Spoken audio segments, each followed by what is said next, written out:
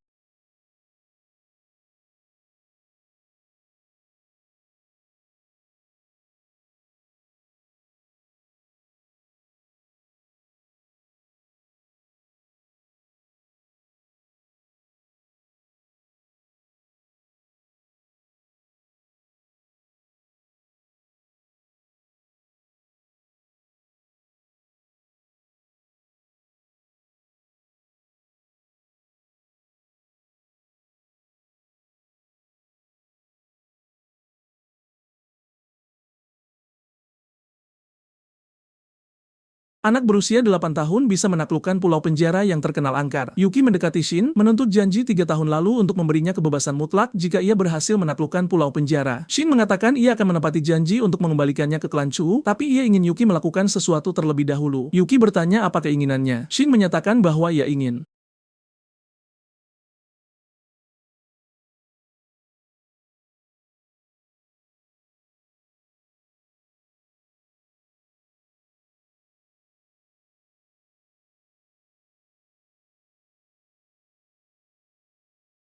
Yuki menjadi pengawal pribadi Putri Joanna dengan gelar Pangeran Mimpi Buruk. Zoran sangat terkejut sampai-sampai ia menumpahkan kopi dan berdiri dari kursinya. Pangeran Mimpi Buruk konon memiliki kekuatan setara dengan penguasa kota Mimpi Buruk. Pelayan Shin di dalam ring berlutut di hadapan Yuki seolah-olah ia adalah atasan sah mereka. Shin memerintahkan Vichy untuk membawa Yuki ke Istana Mimpi Buruk. Shin berkomentar dengan nada mengancam bahwa ia menyukai rubah iblis milik pemuda itu. Yuki menatapnya, waspada dengan rencana pria itu. Saat Yuki hendak pergi, Song berteriak bahwa ia akan membalas dendam. Vichy membawa Yuki berkeliling Istana Mimpi Buruk dan memberikan detail mengenai area yang boleh dan tidak boleh dimasuki. Ia menunjukkan kamar tidurnya yang tampak nyaman. Yuki menangis saat teringat bagaimana ia harus tidur di lantai dingin selama bertahun-tahun. Vichy mengatakan ia bisa kembali ke keluarganya sambil menunggu perintah Shin. Pelayan itu tidak mau membocorkan apa yang diinginkan Shin dari Yuki, hanya mengatakan bahwa ia dibutuhkan untuk menyingkirkan keluarga yang. Yuki berpikir bagaimana Shin sepertinya menginginkan Moxie, yang berarti ia harus segera lepas dari kendali Shin. Seorang pelayan masuk untuk memberitahu Pangeran Mimpi Buruk yang baru bahwa para pelayan wanita telah disiapkan untuknya. Wanita muda dengan pakaian pelayan memasuki kamar Yuki. Satu-satunya yang tidak terlihat gugup adalah Tina. Kesepuluh gadis itu membungkuk di depan Yuki. Yuki bisa merasakan bahwa mereka semua takut padanya, membuat pemuda itu merasa berada dalam situasi yang sulit. Pelayan pria melaporkan kepada Yuki bahwa salah satu gadis berasal dari pulau yang sama dengannya. Tina belum melihat calon tuannya dengan jelas dan membenci fakta bahwa pria itu menyebutkan hal tersebut. Yuki memberitahu pelayan pria itu bahwa ia memilih gadis yang berasal dari pulau yang sama dengannya dan juga gadis berambut pirang di tengah. Yuki pergi ke ruangan sebelah sambil meminta dua gadis pilihannya untuk menyiapkan air mandi untuknya. Tina dan si gadis pirang, Queen, takut tuannya akan melakukan hal mengerikan pada mereka. Di ruangan lain, Yuki memanggil Queen. Gadis itu menghampirinya sambil menangis. Queen tidak keluar ruangan dalam waktu yang lama, sehingga Tina panik mengira sesuatu yang buruk terjadi. Ia memasuki ruangan dengan tekad untuk menyelamatkan temannya. Ia terkejut melihat Queen sedang memotong rambut tuannya. Di depan cermin dengan ekspresi bahagia, Tina sadar bahwa tuannya adalah Yuki. Ia menangis dan memeluk pemuda itu dengan erat. Sementara itu, di Istana Mimpi Buruk Biru, Ayah Song, Singer, sang penguasa Mimpi Buruk Biru, baru saja mendengar tentang Yuki dari putranya dan benci mendengar bahwa Yuki kini menjadi pangeran mimpi buruk. Song meminta ayahnya melakukan sesuatu terhadap Yuki. Sang ayah berjanji akan memberinya pembalasan, namun mereka harus berhati-hati karena tidak bisa menyerangnya secara terang-terangan. Orang-orang di luar istana terus membicarakan Yuki dan bagaimana semakin banyak orang yang ingin menantang pemuda itu dalam duel peliharaan jiwa. Sementara itu, Yuki baru saja memberi makan inti jiwa kepada Nenah dan Moxie untuk membuat mereka lebih kuat. Tina dan Queen memasuki ruangannya dan memberikan tumpukan surat tantangan yang mereka terima. Yuki bertanya siapa yang terkuat di antara para penantang. Tina menunjuk 5 orang terkuat yang mengirim surat tantangan. Yuki memerintahkannya untuk mengatur duel di mana ia akan menghadapi kelimanya sekaligus. Tina tidak bertanya lagi, sementara Queen jatuh hati melihat betapa kuatnya tuannya. Sementara itu, Singer mendengar dari Song bahwa Yuki akan menghadapi 5 ahli peliharaan jiwa sekaligus dan merasa terkejut. Baik ayah maupun anak itu menganggap pemuda itu terlalu sombong. Song memerintahkan pelayannya, Trevor, untuk menemaninya besok guna menyaksikan duel tersebut. Trevor yang misterius dan berjubah menjawab perintah tuannya. Keesokan harinya di arena, para penguasa istana mimpi buruk berada di kursi khusus mereka dan menanti duel. Di antara mereka terdapat Luno yang berambut panjang dan penguasa istana mimpi buruk hijau. Yuki melihat Luno dan bertanya siapa dia dan mengapa semua orang tampak sangat menghormatinya. Queen memberitahu bahwa dia adalah hakim pangeran mimpi buruk yang memiliki otoritas atas semua pangeran mimpi buruk sekaligus hakim dalam duel. Luno mengumumkan duel dimulai. Yuki dan 5 penantang berkumpul di ring. Salah satu dari 5 orang itu, Gohan, memberitahu Yuki bahwa dialah yang akan mengalahkannya dan memanggil peliharaan jiwa iblis mimpi buruk biru miliknya. Mimpi buruk itu melempar api berbentuk ular. Yuki memanggil Nenah yang memblokir serangan api tersebut. Nenah melempar pedang es, namun mimpi buruk itu menguapkannya dengan api. Nenah terus melempar pedang es hingga satu pedang menembus api dan hendak mengenai mimpi buruk biru. Mimpi buruk itu terkena serangan dan menghilang. Gohan tiba-tiba merasa dingin dan tubuhnya mulai membeku menjadi es. Pemuda itu hancur berkeping-keping di depan para penantang lainnya. Bruno membentak Yuki karena melanggar aturan dengan membunuh muridnya. Luno mengoreksinya, menyatakan bahwa Yuki tidak bermaksud membunuh murid tersebut, melainkan murid itu tewas karena mimpi buruk birunya mati lebih dulu. Yuki memperingatkan penantang lain bahwa ia mungkin secara tidak sengaja akan membunuh mereka juga, membuat mereka terlalu takut untuk melanjutkan bertarungan. Keempat penantang menyerah. Trevor maju dan bertanya pada Luno apakah ia boleh ikut bertarung. Ia melangkah kering dan memberitahu Yuki bahwa ia akan menjadi lawan berikutnya. Penonton bersorak karena ingin melihat Trevor bertarung. Tina melaporkan kepada Yuki bahwa Trevor adalah petarung terkuat mimpi buruk biru dan memintanya untuk berhati-hati. Song berada di kursinya, senang karena Yuki akan segera mati. Putri Joanna tiba, memicu bisik-bisik penonton tentang kemunculannya. Semua penguasa istana mimpi buruk membungkuk di hadapannya. Bahkan Yuki dan Trevor berlutut untuk memberikan penghormatan. Song menawarkan tempat duduk di sebelahnya, namun sang putri mengabaikannya dan terus berjalan. Ia memilih duduk tepat di tengah. Sang putri memberitahu Luno bahwa ia datang untuk melihat pengawalnya bertarung. Luno melapor padanya bahwa para penantang sudah menyerah dan pemuda itu akan melawan Trevor sebagai gantinya. Ia bertanya pada sang putri siapa yang akan menang. Joanna menjawab bahwa ia percaya pengawalnya akan menang apapun yang terjadi. Yuki dan Trevor saling tatap. Trevor memanggil 2 mimpi buruk birunya. Mereka menyerbu Yuki. Yuki memerintahkan Nenah untuk melayang dan memberikan baju zirah es pada prajurit pohon. Nenah pergi ke langit. Sementara prajurit pohon menggali tanah untuk musuh. Mimpi buruk biru mengikuti Nenah dan hendak menjatuhkan batu api padanya. Tanaman merambat prajurit pohon muncul dari tanah dan mengikat para mimpi buruk. Mereka membakar tanaman itu dan terbebas. Api dari tanaman merambat hendak menjalar ke bawah tanah, namun Nenah memotong tanaman tersebut sebelum api merambat. Trevor mulai kesal sehingga ia memerintahkan mimpi buruknya untuk menyerang Yuki secara langsung. Mimpi buruk raksasa itu bergegas menuju Yuki. Mereka hendak meninju Yuki, namun Yuki berdiri tenang. Yuki mengaktifkan teknik jiwa, memungkinkannya melompat tinggi ke udara sebelum mimpi buruk itu mengenainya. Mereka justru meninju tanah dan menciptakan lubang yang menyedot mereka masuk. Tanaman merambat prajurit pohon menarik mereka lebih dalam. Nenah kemudian menjatuhkan hujan pedang es ke arah mereka. Luno bertepuk tangan dari kursinya. Mimpi buruk itu terus dihujani pedang es hingga energinya terkuras. Trevor memanggil mimpi buruk biru lainnya. Putri Joanna menonton dan ingin melihat apa yang akan dilakukan pengawalnya sekarang. Yuki mengembalikan prajurit pohon ke pesawat jiwa. Yuki yakin bahwa Trevor berbuat curang dengan memanggil mimpi buruk ketiga dan berencana untuk membongkarnya. Ia memanggil Moxie untuk menggantikan posisi prajurit pohon. Joanna bertanya mengapa Yuki tidak memanggil peliharaan jiwa ketiga. Shin melapor padanya bahwa Yuki pernah ditinggalkan oleh peliharaan jiwa sebelumnya sehingga tidak bisa memanggil yang ketiga. Hal itu membuat sang putri semakin terkesan karena Yuki bisa bertahan di pulau penjara meski dalam keadaan tidak menguntungkan. Moxie menggunakan ekornya yang banyak seperti cambuk dan melecut mimpi buruk ketiga ke udara. 2 mimpi buruk lainnya melempar tombak api ke arah rubah itu. Tombak api dari atas hendak mengenai Moxie. Nenah memanggil tembok es yang mengubah lintasan tombak tersebut. Moxie memperbanyak tubuhnya menjadi 3, lalu seketika membunuh 2 mimpi buruk dengan serangan serentak. Penonton khawatir Trevor akan tewas seperti Gohan. Trevor berkonsentrasi penuh untuk membentuk pelindung di sekitarnya. Luno berkomentar bahwa ia menggunakan perlindungan kenangan jiwa untuk melindungi pesawat rohnya. Namun, Luno tahu bahwa pria itu masih menderita karena rasa sakit yang diderita oleh mimpi buruknya. Rasa sakit itu membuat Trevor sangat kelelahan hingga berlutut. Nenah membuat gunung es jatuh ke arah Trevor. Mimpi buruknya melihat hal itu dan melempar tombak api ke es hingga hingga hancur. Moxie berlari menuju Trevor. Ternyata salah satu mimpi buruk yang tergeletak di tanah masih hidup dan menangkap Moxie sebelum sempat mencapai tuannya. Sementara itu, Nena memanggil es yang melumpuhkan pergerakan mimpi buruk lainnya. Luno terus terkesan dengan tindakan Yuki. Mimpi buruk itu berhasil keluar dari es dan menuju Yuki. Penonton mengira Yuki akan mati. Tepat saat lengan mimpi buruk itu hendak mencapai Yuki, pemuda itu memanggil mimpi buruk putihnya yang mencengkeram leher mimpi buruk biru. Penonton ketakutan melihat mimpi buruk putih. Makhluk itu terus mempererat cengkeramannya pada mimpi buruk biru. Luno juga terkejut dan bertanya-tanya bagaimana Yuki memiliki mimpi buruk putih peringkat raja. Shin menjelaskan bahwa itu adalah mimpi buruk putih yang sama yang melahap raja Beiyu. Luno terkejut, apalagi karena mimpi buruk putih seharusnya sudah mati. Shin menjelaskan bahwa ia tidak bisa membunuh peliharaan jiwa sekuat itu dan membuat mimpi buruk putih tersebut terikat kontrak jiwa dengan banyak anak-anak, namun hanya Yuki yang selamat hingga saat ini. Luno memandang Shin seperti orang gila. Bruno menonton dengan khawatir apakah mimpi buruk putih akan melahap mimpi buruk biru. Makhluk itu menghisap jiwa dari mimpi buruk biru. Hal ini menyebabkan Trevor merasakan sakit yang luar biasa. Joanna menyatakan duel berakhir dan mengumumkan Yuki sebagai pemenang. Semua orang bersorak. Luno bertepuk tangan untuk Yuki. Bruno diam-diam menahan amarah. Sementara itu, keempat penantang merasa lega karena tidak bertarung melawan pemuda itu. Joanna bertanya pada Yuki bagaimana ia kehilangan salah satu peliharaan jiwanya. Pemuda itu menjawab bahwa peliharaannya membelot. Sang putri memuji pemuda itu karena berhasil bertahan dari begitu banyak hal dan menjadi begitu kuat meskipun dalam kerugian. Ia menunjukkan sarung tangan yang disebutnya sebagai zirah jiwa tingkat 6 sebagai hadiah. Penonton terkejut karena sang putri bersedia memberikan zirah kelas atas yang bernilai jutaan. Ia menyerahkannya kepada Yuki yang sama terkejutnya dengan penonton. Yuki berlutut di hadapannya. Di istana mimpi buruk biru, Song terus mengeluh kepada ayahnya tentang bagaimana Yuki terus lolos dari hukuman. Singer menampar wajah putranya. Ia memberitahu putranya bahwa ia akan membiarkan bawahannya, pangeran mimpi buruk Lawson, dan keluarga yang menangani masalah ini. Ia tersenyum gila membayangkan keluarga yang membunuh pemuda itu. Sementara itu, Yuki dan Tina sedang menunggangi kuda bersayap. Dalam perjalanan, Tina melihat Yuki menguap dan menyarankan mereka mencari hotel agar ia bisa beristirahat. Mereka mendarat di hotel dan menyusuri lorongnya. Mereka tidak sengaja mendengar dua orang berbicara tentang keluarga Chu dan bagaimana mereka harus membantu mereka. Yuki bersembunyi di balik dinding dan berusaha mendengar percakapan mereka. Turp, sang pelayan, mencoba meyakinkan nyonyanya, Lana, untuk tidak membantu keluarga Chu karena keluarga yang mengincar mereka. Lana tidak suka ide mereka membiarkan tim perdagangan Niles Chu dirampok. Tur khawatir mereka akan mendapat masalah jika keluarga yang mengetahui mereka ikut campur. Tur merasakan ada seseorang di dekatnya dan menuntut agar penguping keluar. Yuki dan Tina keluar. Yuki bertanya apakah benar keluarga yang akan merampok tim perdagangan Chu. Tur mengatakan Yuki tidak sopan karena menguping pembicaraan mereka. Yuki melihat Lana dan mengingatnya sebagai gadis kecil yang biasa bermain dengannya. Yuki bertanya apakah dia Lana. Lana tidak ingat pernah bertemu Yuki. Pemuda yang mengetahui nama nyanyanya membuat Tur curiga dan ingin menginterogasi mereka. Tina meminta agar mereka memaafkan Yuki karena ia hanya ingin membantu keluarga Chu. Lana bertanya mengapa mereka harus percaya pada mereka. Yuki mengungkapkan bahwa ia berasal dari keluarga Chu dan ia bepergian ke kota Luo untuk membantu mereka. Lana dan Tur menatap pemuda itu dengan curiga karena mereka tidak mempercayainya. Tur memperingatkan Lana bahwa Yuki mungkin mata-mata dari keluarga Yang. Lana memberitahu pria itu bahwa meskipun mereka tidak bisa membantu keluarga Chu, mereka tidak bisa menghentikan orang lain untuk membantu. Yuki tidak ingin menunda dan bertanya di mana anggota Chu terdekat agar ia bisa memperingatkan mereka. Lana memberitahunya bahwa tidak ada anggota Chu di sekitar. Yuki terkejut dan khawatir karena ini berarti keluarga itu benar-benar telah jatuh. Di tempat lain, keesokan harinya, banyak penjaga yang melindungi karavan dibantai oleh Genus Yang dan anak buahnya. Pemimpin penjaga memberitahu Niles Chu bahwa ia tidak boleh mati di sini. Niles bersikeras untuk tetap tinggal dan bertarung karena kehilangan barang dagangan sulit untuk diperbaiki. Pemimpin penjaga melihat serangan datang dan mendorong Niles agar selamat. Petir menyambar pemimpin penjaga dan banyak anak buahnya, membunuh mereka. Niles berteriak memanggil pelayan setianya. Genus dan Bean dari keluarga yang hanya tersenyum melihat penderitaannya. Niles bertahan dan memanggil peliharaan jiwa Badak Cahaya. Bean berpikir tidak pantas bagi Janich untuk menghadapi Badak Cahaya, jadi ia menawarkan diri untuk menanganinya. Bean memanggil dua binatang reptil bersayap. Mereka bertarung melawan Badak sampai Badak itu tumbang. Niles memejamkan mata dan menerima nasibnya. Tiba-tiba, rusa mimpi petir menabrak binatang trioptik itu menjauh dari Niles. Niles melihat rusa yang anggun itu dan terkejut melihat ada bala bantuan. Yuki menampakkan diri. Niles menangis karena mengenalinya sebagai saudaranya. Reuni mereka terhenti saat binatang trioptik lainnya hendak menyerang Yuki dari belakang. Yuki menggunakan teknik jiwa mantra pesona jahat pada binatang itu. Hal itu membuat binatang tersebut lumpuh karena ketakutan. Rusa mimpi petir menabrak binatang itu saat ia teralihkan, melukainya. Bean mengembalikan peliharaan jiwanya ke pesawat jiwa agar pulih. Yuki membantu Niles berdiri. Niles menangis karena mengira Yuki telah mati selama ini. Ia memeluk Yuki erat dan mengatakan ia senang Yuki kembali. Genus menyela reuni mereka untuk mengancam akan membunuh mereka. Genus melihat sesuatu datang dari langit. Itu adalah Lana dan Tina menunggangi peliharaan jiwa terbang mereka untuk mencapai medan perang. Mereka mendarat di samping Niles dan Yuki. Genus memanggil dua peliharaan jiwa yang tampak ganas. Niles memohon kepada saudaranya untuk lari karena rusanya bukan tandingan peliharaan jiwa Genus. Yuki bergerak maju ke arah penjahat dan memberitahu saudaranya bahwa kali ini dialah yang yang akan melindunginya. Yuki memerintahkan Tina untuk melindungi Niles sementara ia menangani Genus dan peliharaannya. Lana juga mengatakan ia akan membantu. Yuki memanggil Nenah. Kedua pihak yang berlawanan bergegas satu sama lain. Nenah membekukan pijakan peliharaan jiwa musuh. Kemudian rusa mimpi petir menembakkan sinar energi ke binatang bersayap, melumpuhkannya. Kalajengking kematian terlepas dari es, tetapi Nenah memanggil tembok es yang memerangkapnya. Genus mengembalikan binatang itu ke pesawat jiwanya. Ia kemudian memanggil ular iblis bersayap 4 yang jauh lebih besar dari peliharaan manapun di lapangan. Niles memohon kepada Tina untuk membantu Yuki menghadapi ular iblis itu. Yuki memberitahu saudaranya bahwa ia bukan lagi orang lemah yang dulu ia kenal. Yuki memerintahkan rusa mimpi petir dan Nenah untuk menyerangnya. Rusa itu menggunakan sinar energinya ke arah ular, sementara Nenah menciptakan tornado dingin. Ular itu terjerat di sekitar tornado. Ternyata tornado itu terbuat dari kristal es yang berputar yang melukai ular dari segala arah. Hal itu memaksa Genus menggunakan zirah es untuk menciptakan zirah es di sekitar ular iblis. Ular itu membeku seperti patung di dalam zirah tersebut. Nenah mengeluarkan pedang dan menikam ular yang berlapis zirah. Ia mendapati bahwa zirah itu kosong dan ia hanya memecahkan cangkang. Ular itu muncul dari tanah di belakang Nenah. Genus mengantisipasi bahwa Nenah akan mati. Ular itu menelan Nenah bulat-bulat. Sedetik kemudian, ular itu memuntahkan peri es tersebut. Genus bingung. Yuki memberitahu bahwa peri es miliknya memiliki zirah es yang tangguh dan ularnya terlalu lemah untuk menghancurkannya. Genus mengaktifkan teknik yang menutupi ularnya dengan zirah racun berasap. Ia menyerang Nenah, tetapi Nenah dengan mudah menebas racun itu untuk menghilangkannya. Ia kemudian menembakkan kristal es ke ular tersebut yang akhirnya membunuhnya. Nenah menikam Genus dengan racun es sebelum pria itu sempat bereaksi. Genus meminum ramuan anti beku untuk menetralkannya. Ia pulih, tetapi ia melihat bahwa bahkan kalajengking kematiannya telah dikalahkan oleh rusa mimpi. Ia melarikan diri dan memanggil burung raksasa untuk ditunggangi. Yuki memanggil Moxie dan menungganginya untuk mengejar Janich. Sementara itu, Lana telah mengalahkan anak buah Janich. Lana senang melihat bahwa keluarga Chu memiliki sekutu kuat dalam diri Yuki. Niles memperingatkan Tina bahwa Janich tahu medan dan bisa melarikan diri jika mereka tidak mengejarnya. Baik Lana maupun Tina setuju untuk mengejar pria itu. Sementara itu, Yuki masih mengejar Janich. Moxie meluncurkan bola api ke burung terbang itu, namun berhasil dihindari. Moxie melompat sangat tinggi hingga ia berada di atas Janich. Moxie menebas Genus, membakar dia dan burungnya hingga hancur berkeping-keping. Yuki dan Moxie merayakan kemenangan hanya untuk menyadari bahwa mereka sudah jatuh dari tepi tebing. Mereka berpelukan karena ketakutan saat jatuh. Yuki dan Moxie jatuh menembus pepohonan sampai mendarat di tanah. Yang lain berada di tebing dan melihat keduanya jatuh. Niles khawatir mereka jatuh dari tebing Phoenix. Turk menjelaskan bahwa tebing Phoenix adalah tempat yang sangat berbahaya yang dipenuhi peliharaan jiwa yang kuat. Lana meyakinkan semua orang bahwa burung apinya bisa terbang turun dan menyelamatkan mereka. Ia memanggil burung api dan menungganginya. Turk berteriak padanya untuk sangat berhati-hati. Lana melihat asap dari tanah dan mengira itu mungkin berasal dari Moxie. Sekawanan burung hitam melihat Lana dan peliharaan jiwanya lalu menyerang mereka seperti serbuan terbang yang menyebabkan mereka jatuh. Turk mengkhawatirkan nyonyanya. Tina berharap Yuki dan Lana akan baik-baik saja. Lana melihat bahwa ia akan mendarat di atas sekelompok badak yang sedang berlari. Ia memejamkan mata saat melihat badak hendak menabraknya. Moxie dan Yuki menangkapnya sebelum badak menabrak. Yuki bertanya apakah dia baik-baik saja. Sambil terpaku karena ketakutan, gadis itu menjawab bahwa ia baik-baik saja. Moxie marah karena Lana menungganginya ketika hanya Yuki yang diizinkan. Rubah itu berlari saat pasukan badak dan burung mengejar mereka. Kemudian, Yuki mengintip dari balik semak-semak dan melihat bahwa mereka telah kehilangan peliharaan jiwa. Ia menyadari bahwa Lana sudah tertidur di bahunya dan tidak tahu apa yang harus dilakukan. Lana bangun, bersandar pada pohon. Yuki melihatnya bangun dan memberinya tumpukan buah untuk dimakan. Yuki bersemangat karena banyak peliharaan jiwa peringkat lanjut di tanah ini berarti mereka bisa menjinakkan satu. Lana memperingatkannya bahwa peliharaan jiwa di tanah ini terlalu berbahaya. Yuki mengoreksinya, mengatakan hanya berbahaya bagi mereka untuk membawanya. Lana menjadi sangat marah hingga ia meremas apel yang dipegangnya hingga hancur. Mereka berjalan melalui hutan sampai melihat jejak kelopak merah muda di tanah. Yuki membiarkannya terbang di udara. Ia memberitahu Lana bahwa arah angin mencurigakan dan berpikir bahwa barang jiwa khusus pasti menjadi penyebabnya. Ia memerintahkan Moxie untuk memeriksa sekitar. Moxie meninggalkan mereka dan kembali. Rubah itu sangat cepat kembali sehingga Lana mengira ia tidak menemukan apa-apa. Moxie memberitahu tuannya bahwa ia menemukan sesuatu, membuktikan gadis itu salah. Rubah itu membawa mereka ke sekelompok peliharaan jiwa kucing berlapis zirah cangkang yang berada di dekat danau. Lana ingat bahwa kucing berlapis zirah adalah simbol keluarga Chu dan berpikir mereka harus menjinakkan satu. Yuki menjawab bahwa ia hanya menjinakkan peliharaan jiwa berkualitas tinggi. Ia meminta mereka mencari barang khusus di suatu tempat di danau sebagai gantinya. Lana melihat lebih teliti dan melihat anggrek iblis langit di tengah danau yang katanya bisa dijual dengan mahal. Ia ingin mengambilnya, tapi Yuki menyarankan agar dia melihat lagi. Iblis air jurang berbentuk ular berkepala 3 keluar dari air dan menjaga anggrek tersebut. Iblis berkepala 3 itu menjaga anggrek dengan ketat. Yuki mengakui akan sulit untuk mengalahkannya. Lana menyarankan mereka menjinakkan salah satu kucing berlapis zirah yang sedang tidur sebagai gantinya. Yuki memeriksa tubuhnya dan menyimpulkan bahwa kucing itu lemah. Ia memerintahkan Moxie untuk mengusir kucing berlapis zirah sementara memerintahkan Nenah untuk mendapatkan anggrek iblis langit. Moxie berlari melewati melewati kucing-kucing berlapis zirah, membuat mereka tumbang seperti pin bowling. Sementara itu, Nenah menghadapi iblis berkepala 3. Lana menawarkan diri untuk membantu dengan peliharaan jiwanya, tetapi Yuki menyuruhnya untuk tidak ikut campur. Nenah memanggil pedang dan mengiris iblis itu. Hal itu membuat iblis berkepala 3 membeku. Bersama dengan danau, tetap saja, iblis itu berhasil bebas. Lana mengakui bahwa Yuki tidak membutuhkan bantuannya. Ia berbalik dan melihat bahwa Moxie masih melawan salah satu kucing berlapis zirah. Kucing itu jatuh, tetapi kembali bangun dan meludahkan proyektil ke Moxie. Moxie menepi serangan itu, dan serangan itu mengenai dan memecahkan pohon. Kucing itu kemudian menyerang Moxie hanya untuk rubah itu memukulnya dan mengirimnya terbang menabrak pohon. Kucing itu kembali bangun dan menghadapi Moxie lagi. Lana mengagumi kegigihannya. Yuki tersenyum saat menatap kucing itu dengan tertarik. Lana bertanya pada Yuki apakah ia tertarik dengan kucing berlapis zirah karena kegigihannya. Yuki menjawab bahwa ia menginginkannya karena alasan yang berbeda. Ia memerintahkan Moxie untuk melukai kucing itu. Rubah itu menebasnya dan meninggalkan luka terbuka. Luka itu seketika tertutup. Yuki menyimpulkan bahwa kucing itu memiliki tingkat pemulihan yang 6 kali lebih kuat dari Moxie. Ia meminta Moxie untuk melawan kucing itu sebentar untuk melihat apakah ia memiliki kemampuan lain. Sementara itu, Nenah menyerahkan anggrek iblis langit kepada Yuki. Sementara itu, Moxie terus memukuli kucing itu. Yuki puas dan melihat bahwa tidak ada yang istimewa dari kucing itu selain tingkat pemulihannya dan kucing itu bahkan lebih lemah daripada jenis binatang biasa. Mereka meninggalkan kucing itu. Malam harinya, saat kelompok itu tidur, Moxie bangun setelah mendengar sesuatu datang. Itu adalah kucing berlapis zirah yang menerjang Moxie hanya untuk rubah itu dengan mudah melecutnya dengan ekornya untuk mengalahkannya. Keesokan harinya, saat kelompok itu berjalan melewati hutan, kucing itu menyerang Moxie lagi, hanya untuk rubah itu menepisnya. Ia menyerang Moxie setiap hari, hanya untuk kembali demi pukulan berikutnya. Lana menasihati kucing itu untuk berhenti. Yuki tahu kucing itu tidak akan berhenti dalam waktu dekat dan membiarkan peliharaan jiwa itu mengikuti mereka. Sementara itu, di kastil keluarga yang di kota Louis, Mando, kepala keluarga yang baru saja mendengar dari utusan bahwa Janichi dan Bian baru saja dibunuh oleh seorang pemuda misterius. Utusan itu mengatakan ia tidak tahu siapa pemuda itu dan hanya senang bisa melarikan diri dengan memalsukan kematiannya. Putra Mando, Nero, memberitahu ayahnya bahwa itu mungkin orang yang akhir-akhir ini mengganggu keluarga yang. Mando mengirim utusan itu untuk memata-matai keluarga Chu untuk saat ini. Nero berpikir bahwa penyerang itu mungkin pangeran mimpi buruk baru yang dibicarakan semua orang. Ia percaya dialah yang juga membunuh semua orang yang di pulau penjara dan bahwa ia pasti membawa harta karun mereka sekarang. Mando tersenyum, yakin mereka bisa membunuh pangeran mimpi buruk. Mando memberitahu putranya bahwa mereka akan mengirim tuan yang untuk menangani musuh mereka, memberikan keyakinan pada Nero bahwa masalah mereka akan segera selesai. Mando bertanya pada putranya bagaimana peliharaan jiwa ketiganya. Pulih. Nero menjawab bahwa peliharaannya sudah hampir pulih sepenuhnya. Mando frustrasi dengan putranya karena ia terus menandatangani kontrak dengan peliharaan jiwa acak seperti kucing berlapis zirah dari keluarga Chu. Nero beralasan bahwa ia tidak mengantisipasi bahwa kucing berlapis zirah akan begitu lemah. Sang ayah menghibur putranya dengan memberitahu bahwa ia akan segera memberinya peliharaan jiwa kelas tinggi. Kembali ke tebing Phoenix. Lana mulai lelah karena mereka telah berada di hutan selama berhari-hari sekarang. Yuki memberitahu bahwa kucing berlapis zirah memiliki kemampuan ilusi yang mungkin menyebabkan mereka berjalan berputar-putar di hutan. Ia mengatakan mereka akan segera mati. Lana menangis, tidak ingin mati. Yuki mengatakan ia hanya bercanda dan bahwa ilusi hutan mudah baginya untuk dikalahkan. Hal ini menyebabkan gadis itu memukul pemuda itu. Pemuda itu bangkit kembali dan melihat seekor kucing berlapis zirah telah tiba dengan zirah yang lebih tangguh daripada kucing lainnya. Yuki memanggil prajurit pohon untuk menangkapnya. Prajurit itu mengikat kucing itu dengan tanaman merambat hingga terkurung dalam bola yang terbuat dari tanaman merambat. Kucing itu menerobos bola tersebut, tetapi kucing berlapis zirah yang lebih kecil yang telah mengikuti kelompok itu selama berhari-hari menabraknya. Yuki mengerti bahwa ia ingin melawan kucing musuh sendirian. Kucing berlapis zirah yang lebih besar menerjang yang lain. Kucing kecil meluncurkan sinar api ke musuh. Kucing musuh membalas dengan sinar energi petir. Sinar itu begitu kuat sehingga menyebabkan ledakan saat mengenai kucing yang lebih kecil. Kucing yang lebih besar bersiap untuk menyerang yang lebih kecil saat ia jatuh. Lana menonton dengan ngeri saat kucing yang lebih besar terus memukul yang lebih kecil. Yuki bertanya-tanya apa yang dialami kucing yang lebih besar yang membuatnya begitu kejam. Di kota Lu, ketiga kepala keluarga Chu bertemu dengan Niles di aula besar keluarga Chu. Niles memberitahu kakeknya, Mlei, bahwa Yuki masih hidup. Mlei terkejut. Kepala lainnya, Dori, bertanya pada Niles apakah ia yakin. Niles memberitahu mereka bahwa Yuki menyelamatkan karavannya dari keluarga yang, tetapi ia jatuh ke dalam jurang tebing Phoenix sebagai hasilnya. Kepala ketiga, Bridger, berpikir bahwa cerita Yuki bahwa yakini cukup kuat untuk mengalahkan ahli jiwa adalah sesuatu yang terlalu bagus untuk menjadi kenyataan. Niles menahan amarahnya dan memberitahu para kepala keluarga bahwa ia tahu Yuki masih hidup setelah jatuh dari tebing. Mlei bertanya pada putranya, Bridger, berapa banyak orang yang bisa mereka kirim untuk menyelamatkan Yuki, tetapi Bridger menentang rencana tersebut. Mlei membanting kursinya dan memberitahu putranya bahwa ia akan menyelamatkan Yuki tidak peduli berapa banyak orang yang mereka kirim. Bridger memohon padanya untuk mempertimbangkan keluarga Chu terlebih dahulu. Kedua kepala keluarga menatap satu sama lain dengan tegang. Mlei dengan enggan mundur. Niles memohon kepada para kepala untuk berubah pikiran. Bridger memberitahu bahwa ia tidak punya hak untuk menuntut hal-hal dari mereka. Niles mengeluh bahwa Bridger adalah orang yang tidak memberi Yuki penjaga di masa lalu. Ia menyebabkan dia diculik dan menuduhnya tidak ingin menyelamatkannya sekarang sekarang agar dia tidak kembali. Mlei bersikeras bahwa masalah itu telah berakhir. Baik Bridger maupun Niles mendiamkan diri. Bridger berdiri dari kursinya dan melewati Niles saat ia berjalan pergi. Ia memberitahu Niles bahwa ia tidak perlu melebih-lebihkan bahwa Yuki membunuh Genusanya, agar mereka dibujuk untuk menyelamatkan pemuda itu. Saat Bridger pergi, Dori mengeluh kepada Mlei bahwa ia seharusnya tidak memberi Bridger begitu banyak kekuasaan di dalam keluarga. Dori bersikeras bahwa Yuki adalah satu-satunya anak saudaranya dan bahwa ia akan menyelamatkan Yuki apapun yang terjadi. Ia berdiri dari kursinya dan memberitahu Niles mereka akan pergi menyelamatkan Yuki. Tepat sebelum Dori meninggalkan ruangan, Mlei memanggil dia. Mlei memberinya token keluarga Chu, yang ia katakan bisa digunakan untuk mengumpulkan penjaga keluarga Chu untuk meninggalkan kota. Mlei ditinggalkan sendirian di aula besar. Ia menangis saat bersumpah ia akan tetap memperlakukan Yuki sebagai cucunya, bahkan jika ia masih tidak dapat memanggil satupun peliharaan jiwa.